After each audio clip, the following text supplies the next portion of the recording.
Kementerian Kesihatan KKM menerima 17 kes berkaitan penyakit kecederaan paru-paru. Ditabuk paru-paru dalam keadaan sedar, perkara yang tidak dapat dilupakan. Public health experts say that e-cigarettes are around 95% less harmful than There's something else going on.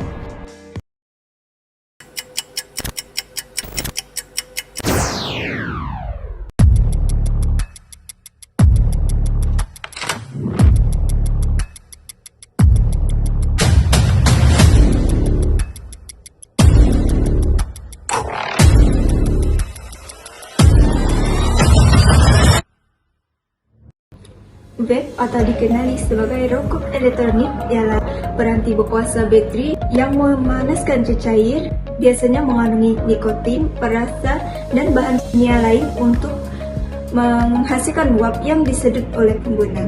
Dalam beberapa tahun kebelakangan ini, persepsi orang ramai terhadap vape telah berubah, yang pada awalnya dilihat sebagai alternatif berhenti merokok. Namun, tetapi penyelidikan dan laporan selama ini telah membuktikan beberapa risiko kesihatan yang akan dihidapi sekiranya menjadi penghisap vape yang tegar. Bahaya vape telah menjadi kebimbangan kesehatan awam yang ketara apabila amalan itu sangat popular, terutamanya di kalangan golongan muda. Ini kita tahu apa itu rokok elektronik yang sebenarnya, apa kandungan dia, dan siapakah golongan yang sering menggunakan rokok elektronik tersebut. Terdapat beberapa punca utama yang menyebabkan penggunaan vape ataupun rokok elektronik ini semakin berleluasa, khususnya di kawasan perbandara. Menurut Pusat Kawalan dan Pencegahan Penyakit, penggunaan rokok elektronik ini semakin berleluasa disebabkan oleh pengaruh rakan sebaya itu sendiri. Hal ini kerana di kawasan bandar, di sana mempunyai rangkaian sosial yang lebih padat, lebih mudah bergaul secara bebas dan tidak terkawal, menyebabkan yang menjadi faktor berlakunya penggunaan rokok elektronik dalam kalangan remaja khususnya. Persepsi manusia kini juga telah menunjukkan bahawa penggunaan rokok elektronik adalah lebih selamat berbanding merokok, dan ia kini telah menjadi tren pada masa kini untuk dijadikan sebagai alasan untuk berhenti merokok. Seperti yang kita tahu, tren terbaru dalam merokok yaitu dengan menggunakan rokok elektronik ataupun vape semakin berkembang pesat, khususnya di Malaysia. Kebanyakan perokok menjadikan rokok elektronik ataupun vape sebagai alternatif untuk berhenti merokok. Namun, adakah ia tidak akan memudaratkan kesehatan mereka?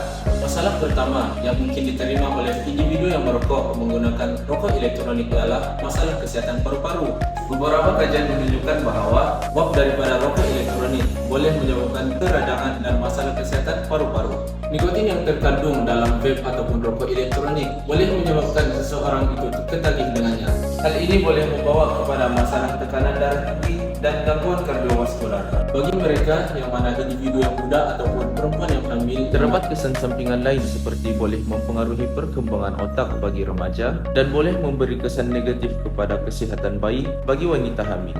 Sebenarnya terdapat banyak lagi kesan yang memudaratkan sekiranya menggunakan rokok elektronik sebagai alternatif bagi perokok. Oleh itu, rokok elektronik wajarlah dikatakan bukan penyelesaian yang baik ataupun alternatif untuk mana-mana perokok di luar sana. Pas kita mendengar punca dan kesan, sekarang kita akan mendengar cadangan. Berbagai kempen mengenai vape harus dijalankan, terutamanya di sekolah-sekolah di mana tempat tersebut merupakan tempat bagi remaja banyak habiskan masa. Seperti kita lihat, Kementerian Pendidikan Malaysia pernah melaksanakan kempen hidup sehat, cegah rokok dan vape pada hujung tahun lepas. Selain itu, penguatkuasaan undang-undang adalah cadangan yang terbaik bagi mengawal penggunaan vape. Penggunaan vape akan dikawal ketat menerusi peraturan-peraturan kawal selia di bawah Akta Kawalan Produk Merokok demi Kesihatan Awam 2024 yang sudah dikuatkuasakan sejak Jun lepas. Keseluruhannya, isu yang dikemukakan dalam perbincangan ini adalah penggunaan rokok elektronik adalah satu alternatif untuk berhenti merokok. Tetapi hal ini tidak wajar dilakukan kerana terdapat banyak kesan negatif terhadap kesihatan individu daripada kesan positif apabila menggunakan rokok elektronik ini sebagai alat untuk berhenti merokok.